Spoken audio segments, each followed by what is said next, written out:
My name is Claire Donovan, I am 26 years old. The last chance meeting was never supposed to feel like a verdict. I sat across from my mother in a glass-walled conference room on the 32nd floor of a Scottsdale high-rise that overlooked the entire valley, the kind of place where people spoke in measured tones about money that had already been spent 3 times over. She had called it a family alignment discussion. I had called it exactly what it was, the final window before everything locked into place. If you have ever walked into a room already knowing the outcome and still showed up anyway, drop your city in the comments and tell me how long you stayed polite. I kept my hands flat on the polished table and let the silence do the first bit of work. My mother opened with the line she had clearly practiced. You have always been dramatic about numbers that were never yours to begin with. The words landed with the clean, practiced weight of someone who had already decided I was the problem. My sister sat 2 chairs down and did not look at me. She had arrived early. That detail mattered more than anything she would say later. The meeting had been framed around my brother's private holdings. For years he had run a quiet real estate and logistics network that most of the family treated like a rumor. No one asked questions when the quarterly transfers arrived. No one asked questions when the transfers stopped. I had asked once, carefully, and received a smile that told me the subject was closed. That was fine. I had built my own consulting work in data compliance. I did not need the family ledger. I only needed the truth when the ledger started bleeding. My mother continued without raising her voice. Your brother has been generous. The least you can do is stop inventing crises. She slid a thin folder across the table. Inside were bank summaries that looked complete until you noticed the missing columns. I did not open it. I already knew what missing columns meant. My sister finally spoke. Claire, you are making this harder than it needs to be. Just sign the acknowledgement and we can all move on. Her tone was light, almost helpful. The acknowledgement would have released any claim I might have had on the joint family accounts that had funded the early stages of my brother's network. I had never claimed them. I had only asked why large transfers had begun vanishing from the shared oversight portal 6 months earlier. I looked at both of them and kept my voice level. I am not signing anything until the full transaction history is on the table. My mother closed the folder with one finger. Then you are choosing to make yourself the obstacle. The rest of us are finished protecting you from your own suspicions. That was the first clean break. I stood, gathered my bag, and left the room without another sentence. In the elevator I felt the usual pressure to turn around and smooth it over. I did not. I had spent too many years watching small concessions become permanent losses. 2 days later the secondary pressure started. Natalie Voss, a friend I had known since graduate school, texted me a long message about how family matters should stay private and how I was risking everyone's reputation by asking questions. She had dinner plans with my sister that same week. I read the message twice, saved it, and did not reply. Another mutual friend followed within hours, using almost the same phrasing. The language was too coordinated to be accidental. I spent the next week doing what I do best, moving slowly and collecting only what could not be disputed. I requested the full audit trail from the family office that managed the early accounts. The request was denied on the grounds that I was no longer an authorized party. My mother had signed the authorization change the morning after our meeting. The first real fracture appeared in a place no one expected. My neighbor Marcia Ellison stopped me in the underground garage of our building and handed me a small envelope. Inside were 3 loose pages torn from a leather-bound diary. The handwriting belonged to my father. The dates were from 3 years earlier. The entries described wire transfers he had approved under pressure from my mother, transfers that moved capital out of the shared pool and into an entity controlled solely by my sister. He had written the amounts in full words, the way he always did when he wanted a record that could not be altered by a simple edit. He had also written one clear line, I told them Claire would notice eventually. I photographed every page under consistent lighting, logged the metadata, and stored the originals in a secure box at my attorney's office. Elise Hawthorne had already agreed to meet the following week. She specialized in financial recovery and quiet civil actions. She did not specialize in family drama, which was exactly why I hired her. My brother called once during that period. His voice was careful. He said he had built the network the only way he knew how, quietly, without the usual family commentary. He said he had not authorized the recent diversions.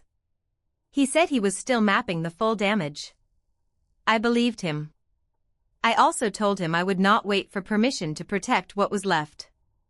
The pressure from the social side intensified. Natalie and 2 other longtime friends stopped answering my messages. Invitations that had been automatic simply disappeared. My sister began posting carefully framed photos of family dinners that did not include me. The caption language was always soft, grateful for the ones who stay loyal. The implication required no further explanation. I kept working. I kept documenting. I kept the temperature of my responses exactly the same, short, factual, unemotional. My mother sent one final email through the family office. It informed me that any further inquiries would be treated as harassment and that the family had already retained counsel to protect its interests. The email was copied to my sister and to Natalie. That was the moment the isolation became deliberate rather than accidental. I forwarded the email to Elise, attached the diary pages, and requested a formal preservation letter to every institution that still held records of the early transfers. Then I sat at my desk in the quiet of my Scottsdale condo and stared at the skyline until the light changed. I did not cry. I did not call anyone. I simply began the next list of requests. The following morning an old voice memo appeared in a forgotten cloud folder I had not opened in years. The timestamp placed it in the same week as the diary entries. The voice belonged to my sister. She was speaking to someone whose replies had been edited out. The words were clear enough. She was confirming the transfer schedule and assuring the other party that my mother had already handled the Claire problem. I listened to it once. Then I saved a verified copy and marked the file for Elise. The last chance meeting had closed one door. The diary pages and the recording opened a different one. I had no intention of walking through it loudly. I only intended to walk through it completely. I saved the verified copy of the voice memo the same night and sent it to Elise with a single line noting the timestamp match to the diary pages. That was the last quiet action I took before the isolation stopped being passive and became organized. My mother moved first. 3 days after the memo surfaced, she arranged a formal letter through the family office stating that any further contact from me regarding the accounts would be documented as interference with private business operations. The letter was copied to my sister, to Natalie, and to 2 other people who had once called themselves my closest friends. One of them, Cameron Holt, answered my brief clarifying message with a longer reply that read like a prepared statement. He wrote that I was damaging the family's standing in the Scottsdale network and that loyalty required choosing sides. He chose theirs. I archived the exchange without responding. Elise scheduled a meeting with a forensic accountant she trusted, a man named Derek Lang who specialized in tracing layered real estate transfers. We met in her conference room on a Tuesday morning that felt longer than it was. Derek reviewed the diary pages, the voice memo, and the incomplete bank summaries my mother had offered at the last chance meeting. He spoke in short, precise sentences. The pattern was clear once the missing columns were reconstructed. Capital had been moved from the early shared pool into entities controlled by my sister, with approval signatures that matched my mother's authorization codes. The amounts were not small. They totaled well over $2 million across 18 months. My brother's operating accounts had absorbed the early losses without public notice because he had built the network to run lean and private. The diversions only became visible when the cash flow tightened enough to affect quarterly distributions. I listened without interrupting. When Derek finished, I asked one question. Can the trail be proven in civil court without requiring my brother's full participation? He nodded once. The diary entries written by my father, the voice memo, and the authorization change dated the day after the meeting already formed a coherent chain. My brother's cooperation would strengthen the case but was not required for the initial filings. That afternoon my sister called. Her voice carried the same light helpfulness she had used in the conference room. She said she had heard I was still stirring paperwork and that it would be easier for everyone if I simply accepted that the family had moved on. I told her the paperwork was no longer optional. She paused, then said my mother was prepared to make the social consequences permanent. I ended the call. The social consequences arrived faster than the legal ones. Natalie posted a carefully worded update about protecting the people who had always been there for her. The post did not name me. It did not need to. Within 48 hours 3 more mutual contacts unfollowed or muted me. Invitations that had been automatic for years simply stopped. I did not confront any of them. I updated my own contact list and removed every number that had chosen the coordinated silence. My brother reached out again, this time by encrypted message. He confirmed that the diversions had been hidden inside ordinary operating expenses and that he had only recently finished mapping the full scope. He wrote that he had not authorized any of them and that he was prepared to support a formal recovery action if I chose that route. He also wrote that he preferred to keep the network itself out of the public record as long as possible. I understood. He had built the enterprise the way he lived, quietly, without the commentary that usually accompanied family money. I told him I would structure the case to protect the operating core while still recovering what had been taken. Elise filed the first preservation notices the following week. The notices went to every institution that still held records of the early transfers and to the registered agents of the entities that had received the diverted funds. My mother responded through counsel within 72 hours. The response accused me of attempting to manufacture a dispute for personal gain and demanded that I cease all contact with family members and their associates. The tone was cold and absolute. It matched the tone she had used in the glass conference room. I read the letter once, forwarded it to Elise, and continued preparing the supporting exhibits. The diary pages were authenticated by a handwriting expert. The voice memo was verified through metadata and the original cloud storage logs.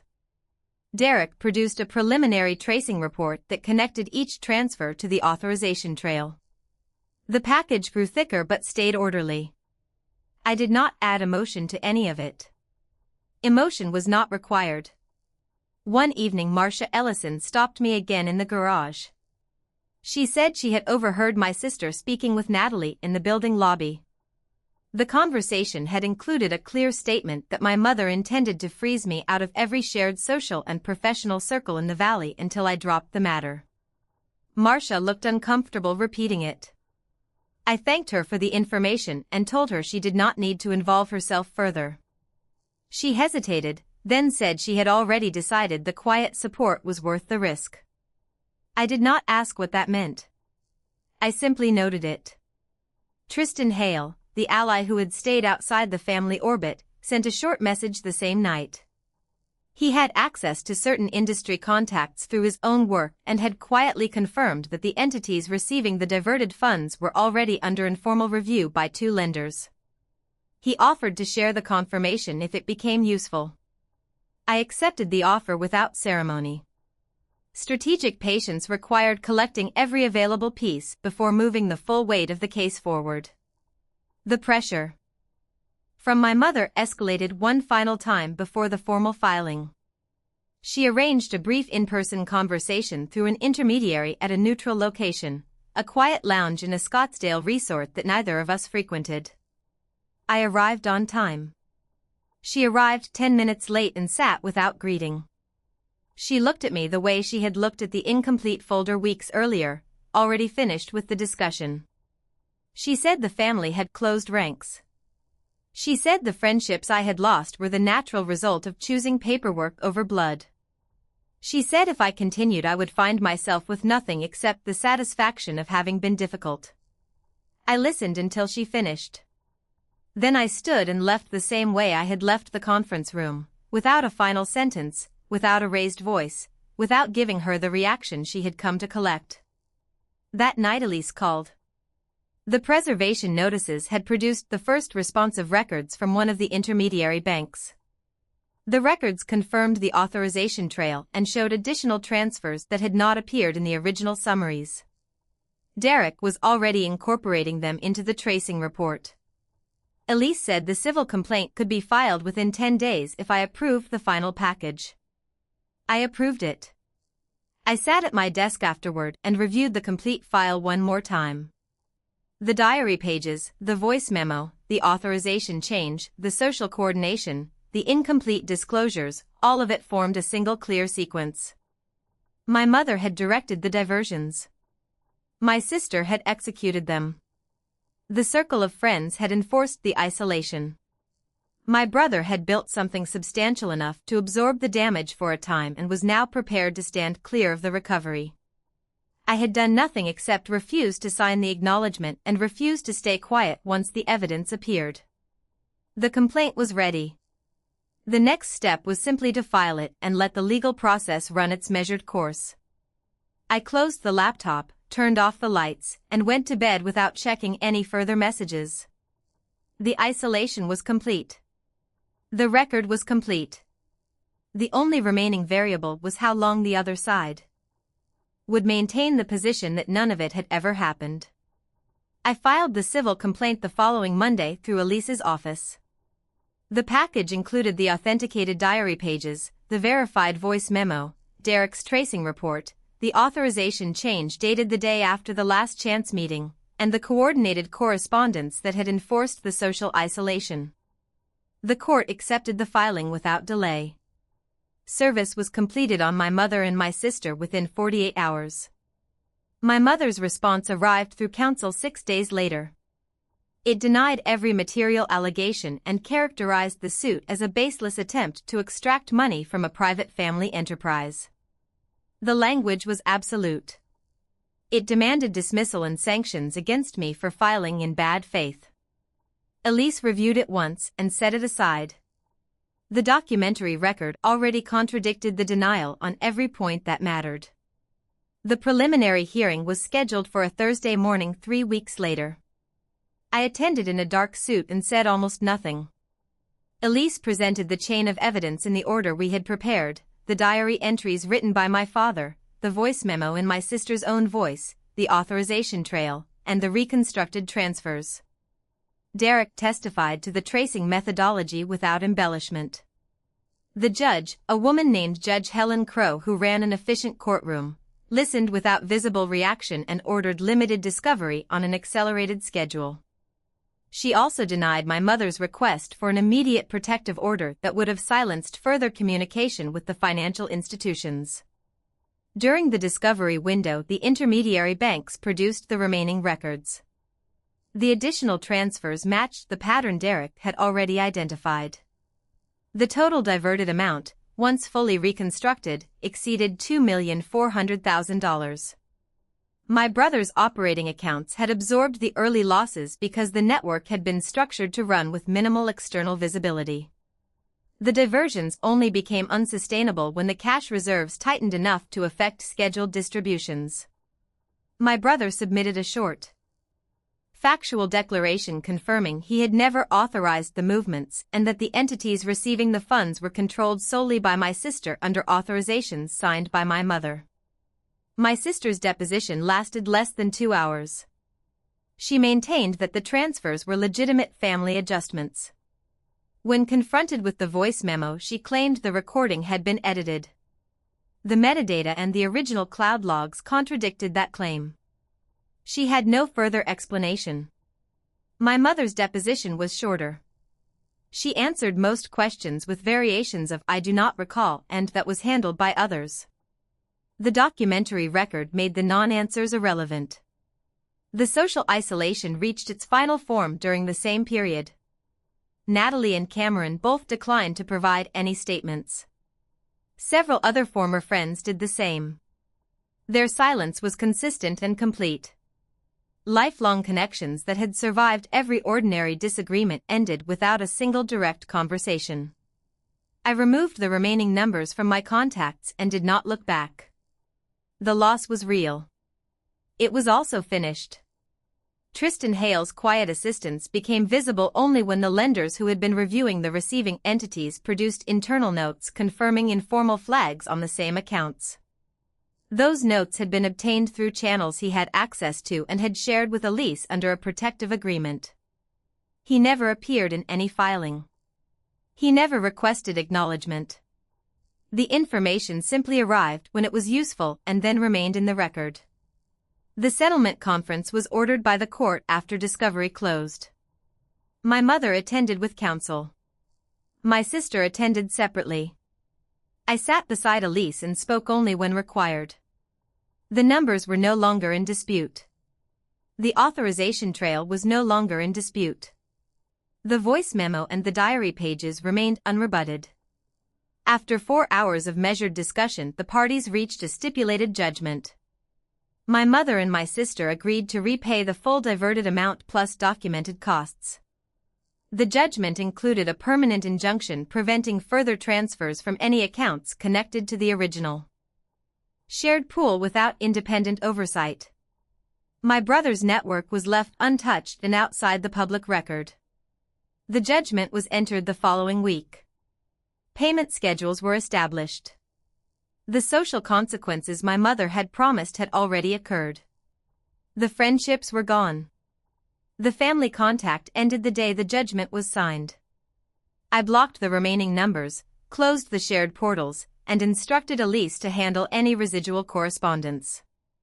I did not attend any further family events. I did not respond to indirect messages sent through third parties. I did not reopen the conversation. The boundary was simple and final. Family is not ownership. The people who treated shared resources as private property and treated my questions as disloyalty had demonstrated exactly what the relationship was worth. I accepted the demonstration and moved on. 6 months later, the repayment schedule remained current. My consulting work continued without interruption. The Scottsdale circle that had closed ranks against me stayed closed. I did not attempt to reopen it. The quiet that followed was not empty. It was deliberate. I had kept every piece of evidence, followed every procedural step, and refused every invitation to perform emotion for an audience that had already chosen its side. The outcome was exactly the one the record supported. I live with the knowledge that the isolation was permanent and that the legal recovery was complete. Both facts sit side by side without contradiction. I do not regret the distance. I do not revisit the last chance meeting or the coordinated silence that followed it. The diary pages and the voice memo did the necessary work. The rest was simply the measured application of process. Thank you for listening to my story. How much disrespect would you tolerate before you stopped explaining yourself and started documenting instead? Tell me in the comments what your own line would be.